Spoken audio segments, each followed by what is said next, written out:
할렐루야, 할렐루야. 네, 감사합니다. 오늘 우리가 누가복음을 같이 읽었습니다. 1장은 꽤 그 절수가 길어서 80절에 이루었는데요. 참 우리 이렇게 한 번에 쭉 읽어 나가는 것이 얼마나 은혜가 되는지 모르겠습니다. 오늘부터 우리가 이제 누가복음을 한 장씩 이렇게 읽어가게 되겠는데요. 한 장을 주제별로 이렇게 우리가 지금 누가복음 1장만 해도 여러 가지 주제들을 지금 단락들을 가지고 있기 때문에 그런 것을 하나하나 이렇게 나누어서 그 말씀의 그 내용들을 자세히 이렇게 우리가 상고해 본다면은 참 좋겠는데, 그렇게 하자면은 또 우리가 신약 성경 전권을 다 읽어가려면은 너무나 많은 시간이 걸립니다.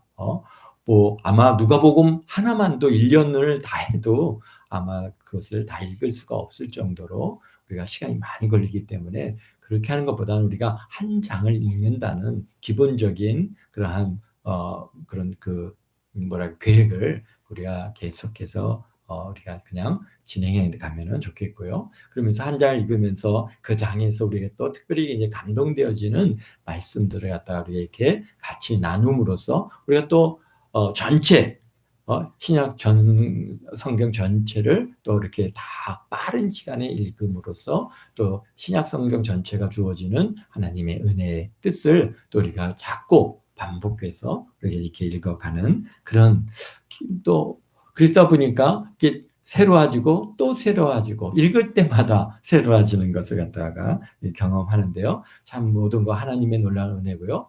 또 이렇게 성경을 한 장 한 장 읽어가면서 주시는 그 메시지들이 참 오늘 우리 교회 또 오늘 우리 성도들에게 꼭 필요할 때 또 그 장을 갖다가 우리가 읽고 그 말씀을 또 나누게 하시는 것들을 날마다 경험합니다. 그런 걸 보면서 이게 정말 목회는 내가 하는 게 아니고 정말 하나님께서 하시는구나. 주님께서 이 목회를 하시고 메시지도 내가 준비하는 것 같지만은 그러나 하나님께서 그때에 딱 맞춰서 메시지를 갖다가 또 우리에게 주시는구나라고 하는 것을 그렇게 경험할 때가 참 많이 있습니다. 그렇습니다. 우리가 그동안 마태복음, 마가복음을 갖다가 읽었는데요. 예수님의 생애를 기록한 사복음서가 있습니다. 보면은 마태, 마가, 누가, 요한복음을 갖다가 우리가 이제 사복음서라고 하는데요. 근데 각 복음서마다 기록한 기록자의 이름을 갖다가 붙여서 마태복음, 마가복음, 누가복음, 그다음에 요한복음 이렇게 복음서의 제목을 잡아주고 있습니다. 그런데 그 내용을 모두 다 예수님의 탄생과 예수님의 생애와 그리고 그분의 죽음과 그 다음에 부활과 그 다음에 승천까지의 내용들을 쭉 담고 있습니다. 그래서 하나님께서는 그러한 이 네 명의 저자를 들어서 이제 사복음서를 기록하시는 그 배경을 보면은 그 사람의 관심, 또 그 기록한 그 이제 기록자의 성품 또는 뭐 지식, 경험, 이 모든 것들을 들어서 이 사복음서를 갖다가 기록하게 함으로써 예수님의 생애를 갖다가 정말 입체적으로 우리가 조명해보고 그게 단순히 어떤 한 사람의 그러한 경험으로만 예수님이 증거되는 게 아니라 다양한 형태, 다양한 관점에서 그것을 갖다가 기록해 주심으로써 정말 이때 이런 일들이 있었고 이 기록에서는 좀 부족한 부분들을 이때는 다 이런 얘기들이 있었구나, 이런 일들이 있었구나, 이런 것들을 갖다가 우리에게 보여주심으로써 훨씬 더 그것이 예수님의 생애가 그냥 한 사람의 주관적인 관점에서의 기록이 아니라 아주 객관적인 그런 기록으로 남을 수 있는, 그래서 서로 보완해주고 또 서로 확인해주는 그런 기능들을 갖다 우리 사복음서가 하고 있는 것을 보게 됩니다. 마태복음을 기록하면서 마태복음의 기록은 마태복음서의 그 복음서를 기록하고 그것을 읽게 한 대상이 누구냐 하는 것은 우리가 전에도 얘기했듯이 유대인들입니다.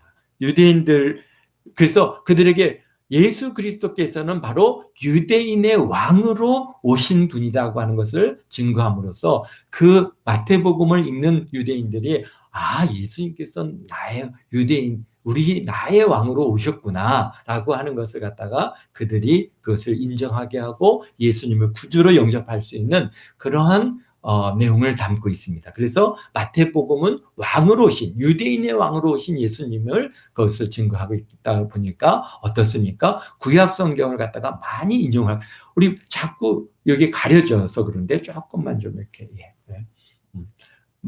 마태복음은 그런 유대인의 왕으로 오신 예수님을 갖다 기록함으로써 구약 성경을 참 많이 인용하고 있고,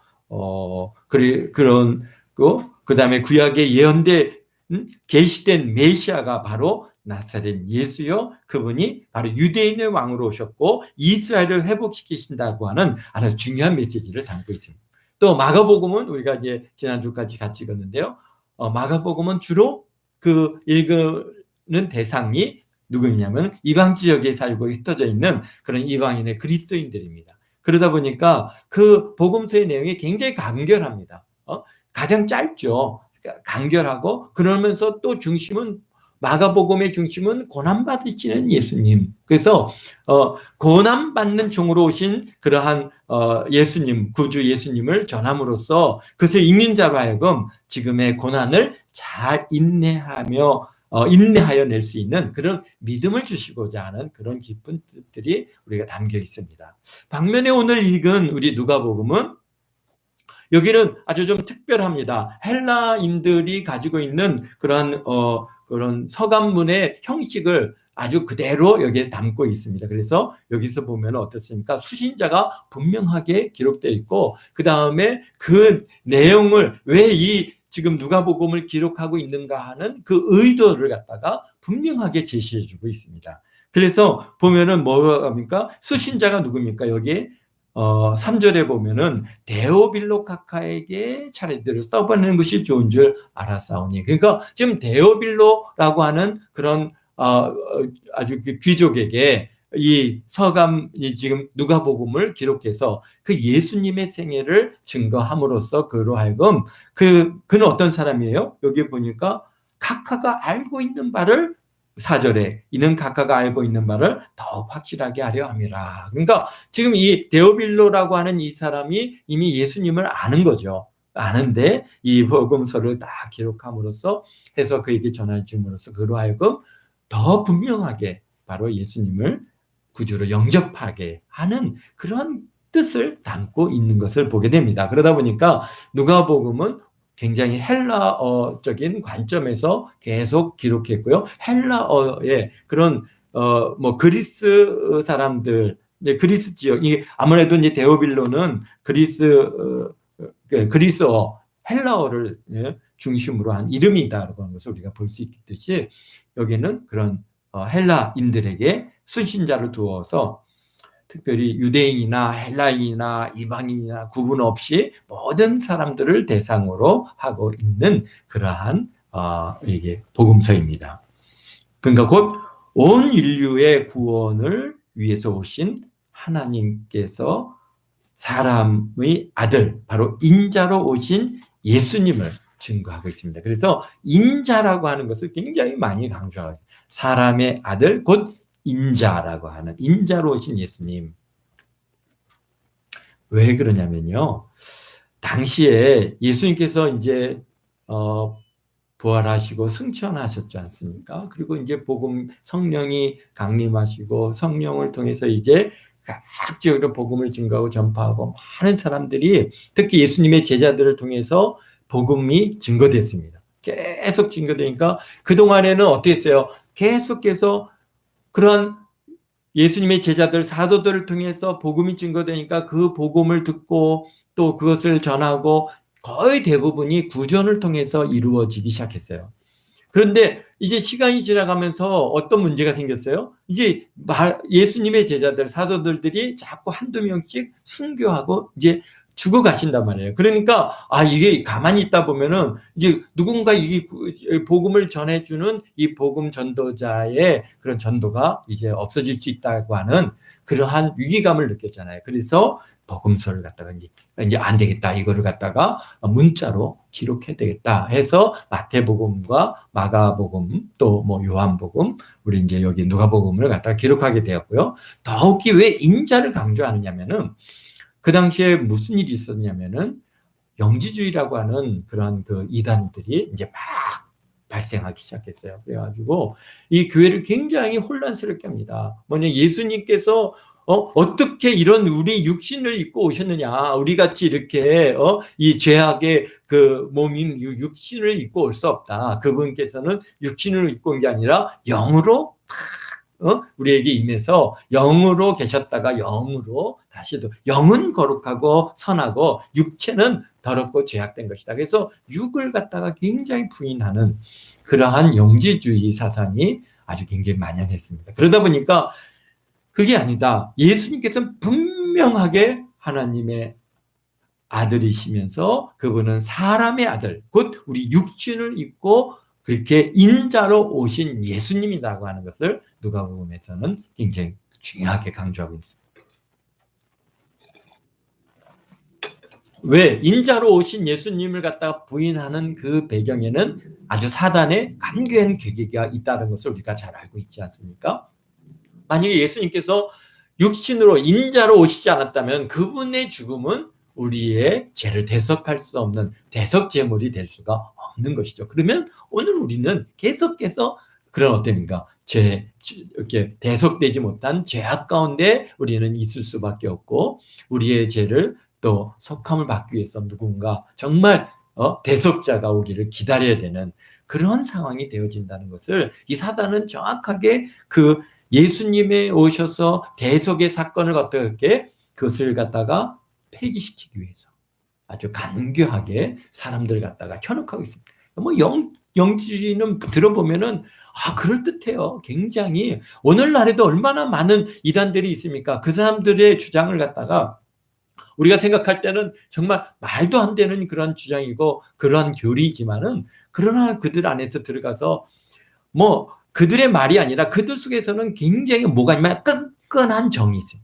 굉장히 막 서로를 향해서 막 그냥 우리가 상상할 수 없을 정도로 막 서로 사랑으로 막 하나가 되어져서 야, 저렇게 사랑 많은 사람이 무슨 이런 거짓말을 할까 생각할 정도로 그렇게 뭐랄까요, 사람들의 교제와 교류가 굉장히 강합니다. 그런 힘으로 그 위에 이제 거짓된 그러한 교리를 가리켜도 우리가 그것을 거부하지 못하는, 이건 좀 아닌 것 같은데. 그래서 대학교 안에 그런 그런 그 서클을 통해서 사람들을 갖다가 이제 포섭해 나가는데, 먼저 막 사람들은 교제를 통해서 아주 그냥 끈끈하게 사람들을 갖다가 이제 사귀게 되죠. 그 다음에, 우리 한번 뭐 이렇게 모임 있는데 같이 가보겠느냐. 그래갖고 가서 이제 뭡니까? 이제 자신들의 교리를 가리키는 것이죠. 그러다 보면은 뭐 이게 어느 정도 우리가 신학적인 배경들이 갖고 있고 신앙적인 그러한 이게 뭔가 무장이 돼 있으면은 좀 그런 것에 대해서 우리가 이건 아니다라고 할 수 있는데 초신자 아니면 전혀 신앙적인 배경이 없는 사람들은 뭐 그게 첫 번째로 그들에게 주어지는 그러한 교리이다 보니까 그냥 빨리 들어가는 겁니다. 뭐 그게 맞나 안 맞나 이것도 알 수가 없는 겁니다. 그러다 보니까 이런 이단들이 아주 굉장한 속도로 이렇게 퍼져나가고 있는데요. 그렇습니다. 그것을 이제 시대적으로 필요했기 때문에 누가복음에서는 바로 인자로 오신 예수님에 대해서 굉장히 우리에게 분명하게 보여주고 계십니다. 그럼 누가는 또 누구일까요? 누가는 이 누가는 보면은 이제 이 기록한 사람이 우리가 이제 누가인데 이 누가는 골로새서 우리 4장에 보면은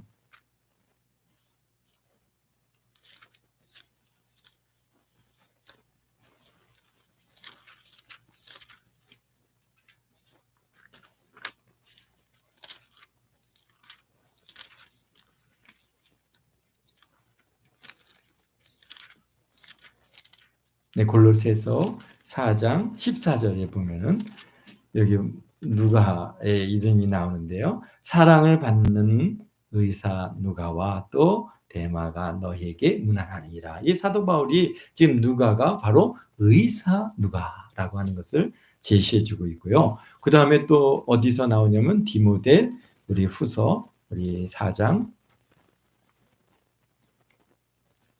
11절에 보면은 지금 디모데후서는 사도 바울의 가장 마지막 그러한 서신서이고 우리 사도 바울의 가장 이제 후반기 거의 지금 순교 직전에 그러한 기록된 성경인데요. 보면은 여기에 이렇게 말씀하고 있습니다. 4장 11절 누가만 나와 함께 있느니라 내가 올 때 마가를 데리고 오라 그가 나를 위하여 유익하니라. 그 앞서서는 보면은 뭐라고 합니까?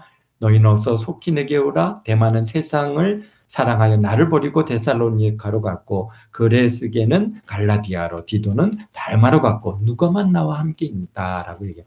누가는 바로 사도 바울의 복음 사역에 있어서의 복음 전도 사역에 첫 선교 여행의 동행부터 시작해서 그분의 마지막 이 디모데 후서 4장 11절에 기록한 것처럼 다 떠나고 오직 누가만 남아 있다고 하는, 그래서 디모데야 내게 빨리 오라라고 하는 그러한 편지를 이렇게 기록되어질 만큼 누가는 이렇게 사도 바울의 사역과 아주 굉장히 밀접한 처음부터 그분의 정말 순교 직전까지의 삶에 늘 동행했던 아주 그러한 중요한 인물입니다. 근데 그의 직업이 뭐예요? 의사죠. 의사예요. 그래서 누가복음을 기록하고 누가가 또 뭘 기록했습니까? 사도행전을 기록했습니다.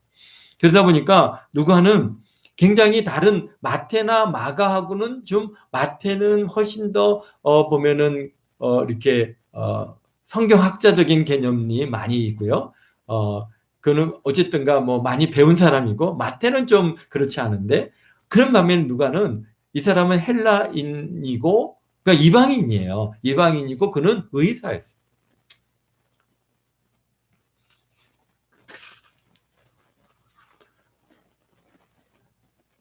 그러니까 사도 바울처럼 예수님을 직접 만나본 경험이 없는 사람이에요. 만난 부분이 없지만 하나님께 대한 관심이 컸고 그래서 유대교에 입교했다가 복음을 받아들이고 기독교인이 된 그런 사람으로 알려져 있어요. 사도 바울이 이제 시리아 안디옥에서 이제 선교사로 그가 이제 안수받고 떠날 때, 그러니까 지금 그때부터 같이 동행했으니까 그 시리아 안디옥에서 사도 바울을 만난 거죠. 만나서 그래서 그 첫 복음 전도 여행을 동행을 해서 그래서 사도행전을 갖다가 다 그 기록을 갖다가 다 남긴 거니까 계속 다니면서 사도 바울이 어떻게 어떤 길로 갔고 누구를 만났고 거기서 뭘 했고 하는 그런 모든 기록을 갖다가 지금 사도행전을 기록할 수 있었던 것은 그 누가가 늘 동행했고 마지막 디모데후서의 4장 11절에 그 정말 이제는 옥에 갇히기 직전에 굉장히 또 아니면 지금 그 두 번째 옥에 갇혀서 추워서 어려움을 겪고 있을 때 그때 이제 또 끝까지 같이 한 것이죠. 그래서 모든 사람이 떠나고 오직 누가만 곁에 있는 것 같이 사도 바울의 후반기 순교할 때까지 함께 있었던 유일한 동역자였다고 알려져 있습니다. 그래서 1절에서부터 3절에 보면 우리 중에 이루어진 사실에 대하여 처음부터 목격한 자와 말씀에 일꾼된 자들이 전하여 준 그대로 내력을 저술하려고 붓을 든 사람이 많은지라. 그렇습니다. 우리 지금 여기 보니까 우리 중에 이루어진 사실에 대하여 처음부터 목격자와 말씀에 일꾼된 자들이 전해 줬다는 것이죠. 그러니까 그 일들을 목격하고 본 사람들, 또 그 다음에 그것을 갖다 말씀에 일꾼된 자들, 누굽니까? 우리 사도들이고 예수님의 제자들이죠. 그런 일꾼된 자들이 전해준 그러한 내력을 저술하려고 붓을 든 사람들이 많이 있었다는 거예요. 그러니까 초대교회 때 예수님의 생애에 대해서 많은 사람들이 기록하려고 복음서와 같이 책으로 서술한 사람들이 많이 있는데 우리들도 보면 어떤 특별한 일이 있으면은 특별한 장소에 가면은 그것을 갖다 기록에 남기기 위해서 사진도 찍고 일기도 쓰고 그래서 쓰고 그것을 남기는 것 같이 정말 어마어마한 사건 아닙니까? 예수님께서 십자가에 죽으시고 장사되었다 부활하셨다고 하는 이 사건, 또 승천하신 이 일들을 모든 예수님의 제자들, 뭐 정말 400명이 또는 70명이 예수님의 제자들이 다 보고 경험하고 그것을 갖다가 전해줬으니까 유대 땅에 이루어졌던 그 일들을 갖다가 기록하려고 한 사람들이 얼마나 많이 있겠습니까? 그런데 결국은 뭐가 남은 거예요? 마태, 마가, 누가, 요한복음, 사복음서가 남은 겁니다. 여기 보니까 그래서 어떻다는 게 3절에 이 모든 일을 근원부터 자세히 미루어 살핀 나도 그렇습니다. 이 누가는요 어떤 사람이에요? 의사잖아요. 의사는 굉장히 그 사람들이 성품이 정말 그것이 정말 그런가? 어떤 질병을 갖다 치료하는 데 있어서 그 무슨 약을 갖다가 사용했을 때 그 약이 정말 그것을 낫게 하는가 아닌가라고 하는 확실한 증거가 없으면은 어떻게 치료하겠습니까? 그러니까 이 누가가 갖고 있는 이런 성품도 하나님께서 그대로 쓰신 겁니다. 그게 정말 그런지 근원부터 자세히 미루어 살핀다는 거예요. 그냥 대충 누가 전해주는 얘기에 그냥 이렇게 기록한 게 아니고 우리가 마태나 마가복음을 보면은 그러한 현장감이 조금 떨어집니다. 그런데 우리 누가복음은요 어떻다는 걸 볼 수 있어요. 굉장히 현장감이 튀어. 마치 우리가 그 자리에 있는 것 같이 그러한 방법으로 우리가 누가복음을 갖다 기록하고 계신데요. 심지어는 어떤 거예요? 굉장히 개인적인 이야기들. 정말 그 사람이 아니면 모를 만한 일들. 그런 거를 갖다가 지금 여기에 누가복음 오늘 1장에 또 그렇게 기록되고 있잖아요. 정말 엘리사벳하고 그다음에 마리아가 대화한 얘기, 또 사가리아에게 천사가 나타나서 한 얘기들, 이런 것들은 사실 그 본인이 아니면은 그것을 갖다가 누가 어떻게 할 수 있겠어요?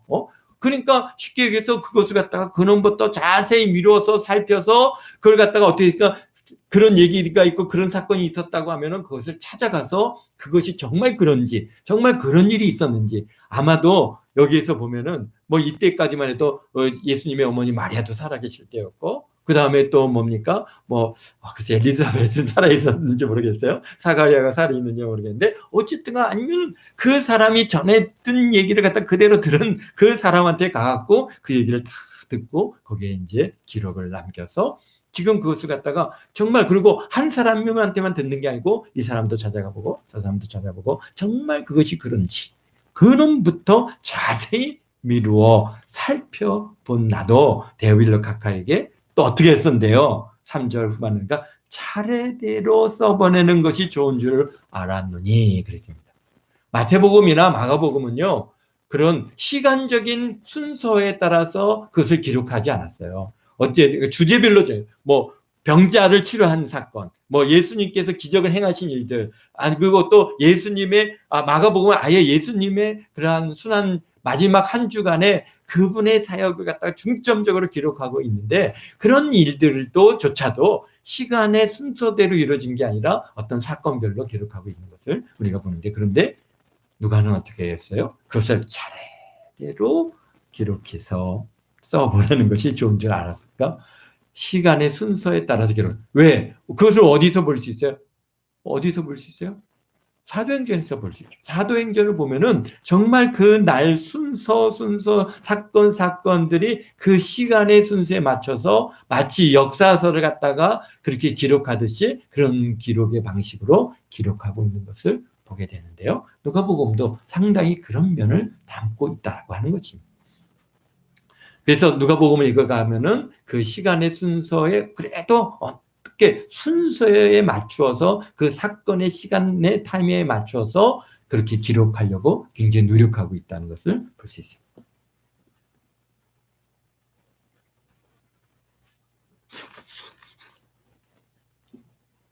그런데 예수님, 이 누가가 언제 그럴 시간을 가졌을까요? 어떻게 했어요?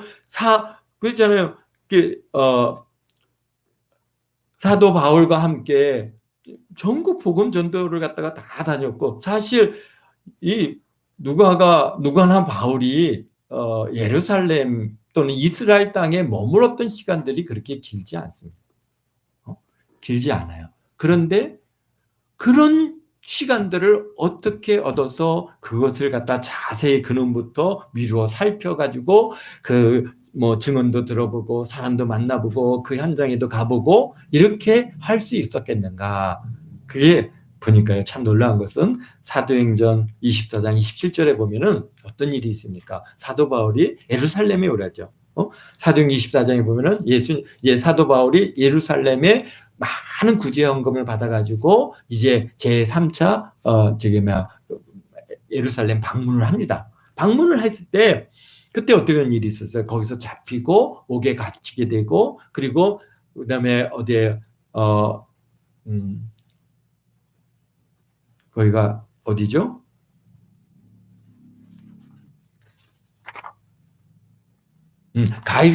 가이사라의 총독 벨릭스 총독의 그러한 관저에 옥에 갇혀갖고 얼마 동안 있었어요? 얼마 동안 있었죠? 2년 동안 있었습니다. 2년 동안. 그 2년 동안 그 옥에 갇혀가지고 다시 이제 거기서 로마로 압송되기까지 그 시간, 2년이라고 하는 시간 동안에 이 누가는 바로 어땠습니까? 누가는 잡혀 있는 게 아니잖아요. 그러니까 자유로운 시간을 그에게 주어졌기 때문에 그 시간에 이 누가복음의 그러한 중요한 그러한 증인들을 가서 만나보고 그 사건의 현장을 방문해보고, 그래서 근원부터 자세히 미뤄서 그것을 갖다가 탁 준비하는 그런 시간을 갖다가 우리 하나님께서요 누가에게 허락하셨다는 것을 보면서, 와, 사도 바울이 왜 2년 동안 벨릭스는 2년 동안 그를 갖다가 잡아놓았던가라고 하는 것을 갖다가 처음에는 왜 2년 동안 벨릭스가 뭐 하려고 잡아놨어요? 사도 바울 2년 동안 풀어줄 수도 있었는데 2년 동안 그러니까 유대인들의 눈치를 보기도 하고 또 뭘 하려고 그랬어요? 돈을 받기 위해서. 사도 바울이 뇌물을 딱 주면은 그거 받고 풀어주려고 했어요. 그래서 자주 불러가지고 그렇게 사도 바울을 갖다가 이제 사도행전 24장에 그 내용이 그대로 기록되어 있습니다. 그러니까 돈을 줄까 해서 그를 자주 불렀다. 그러니까 그래서 돈 받으려고 2년 동안 했는데 사도 바울이 돈을 안 줬어요. 그러니까 2년 동안 그냥 붙들고 있었던 거예요. 그래서 왜 거기는 그렇게 풀어주지 않았을까라고 하는 그러한 의문을 좀 잡아 생각했는데, 보니까 그 시간에 하나님께서 이 누가를 통해서 이 누가복음을 준비하고 자료를 찾고 사람들을 만나고 그 현장을 갖다가 그 사람들의 증언을 듣고 할 수 있는 시간적인 그러한 여유를 우리 하나님께서 이 바울에게도 주시고 누가에게도 주셨다고 하는 그런, 그렇겠구나라고 하는 생각이 드니까 얼마나 또 한편으로는 하나님께서 참 놀랍게 그 일들을 이루어 가셨습니다라고 하는 고백을 갖다가 하게 됩니다. 그래서 보면은 여기에서 이제 첫 번째 세례 요한의 출생에 대해서 이렇게 기록하고 있는데, 예고죠. 고지 출생에 대한 예고를 갖다가 이제 5절서부터 우리 25절까지 이렇게 쭉 강의 기록하고 있는데요. 그 내용들을 이렇게 읽어보면은 어떻습니까? 굉장히 사실감이 있어요. 굉장히 그 내용에 지금 두 분의 대화가 얼마나 우리가 마치 그 현장에서 지금 보니까 스가랴가 성소에 들어가서 이제 분향단에서 왜 이제 제사장들이 주요 하는 일들이 뭡니까? 아침 저녁으로 그 분향단에 향을 피우는 일을 해야 됩니다. 그래서 이제 저녁 때 들어가서 향을 피우려고 들어갔는데 뭐가 있었던 거예요?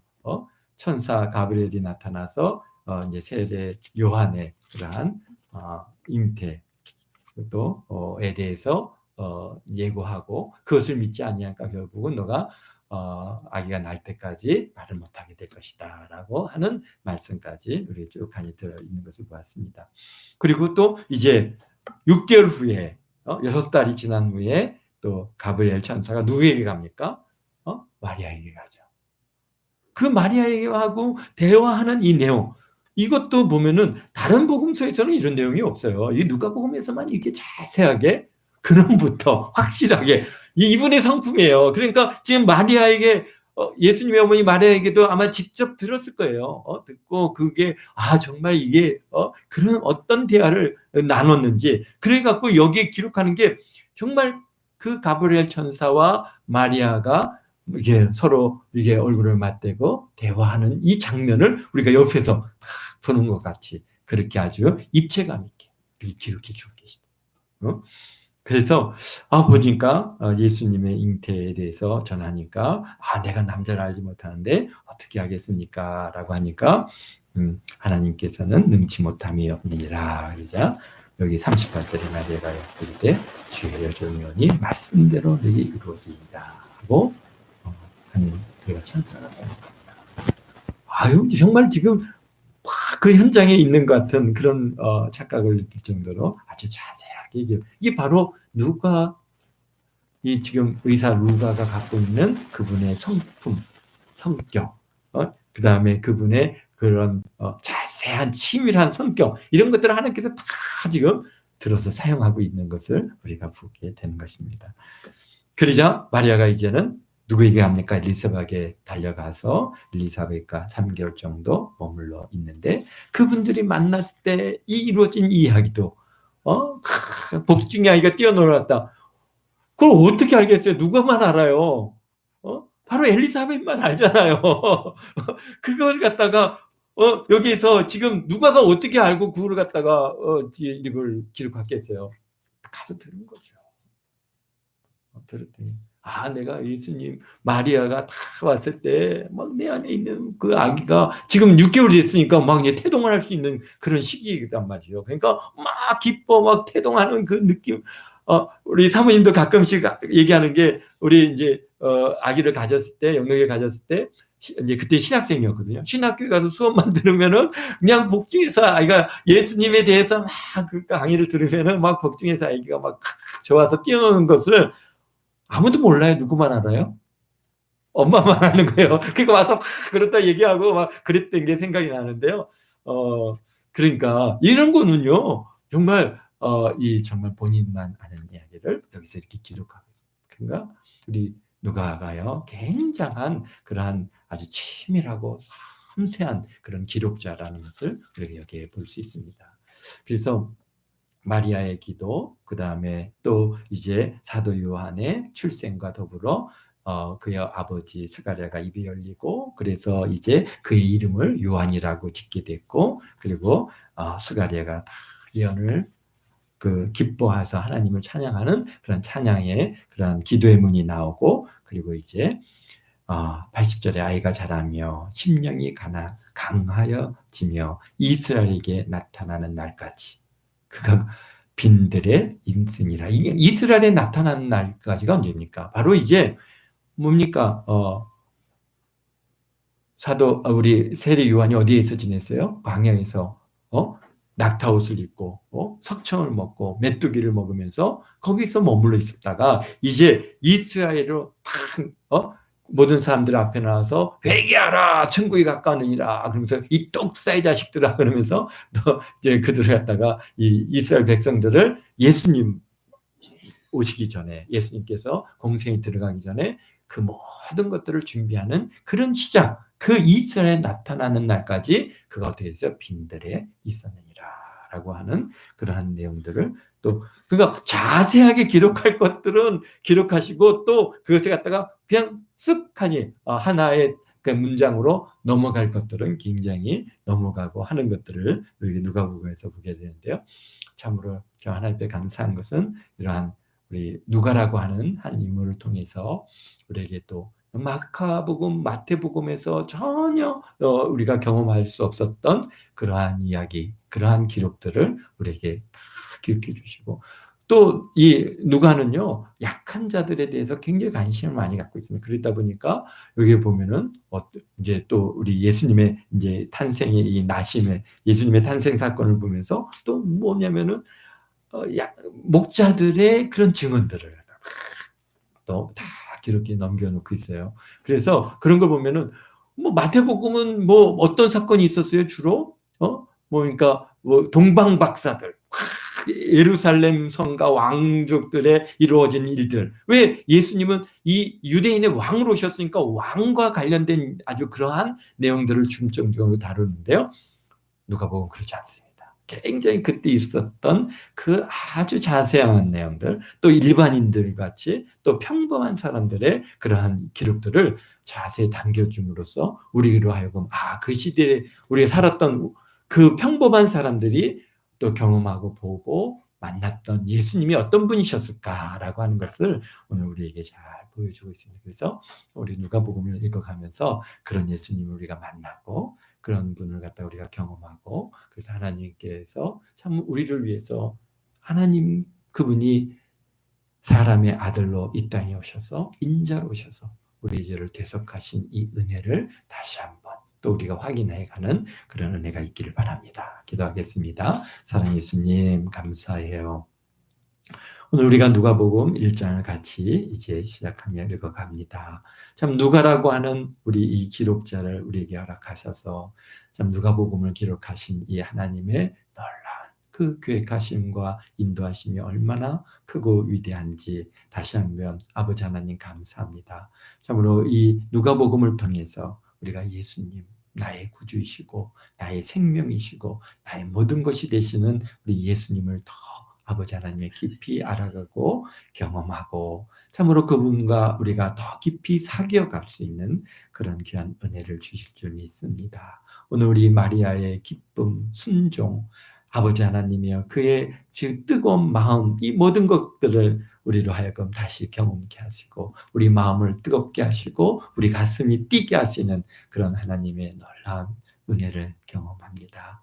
주님, 우리 동학교 모든 성도들 참으로 하루하루 우리 안에 계신 그 성령의 인도하심을 날마다 쫓아서 날마다 기쁨, 충만, 은혜로 살아갈 수 있는 우리 모두가 되게 도와주시고 우리 또 주일 모일 때까지 또 아버지 하나님의 세상에서 우리 삶의 현장에서 아버지 하나님 예수님을 높여드리고 예수님을 증거하고 예수님과 동행하고 예수님을 기뻐하며 찬양하며 아버지 하나며 살아가는 그런 우리 귀한 우리 동학교 성도들 다 되도록 주님께서 축복하신지 감사합니다.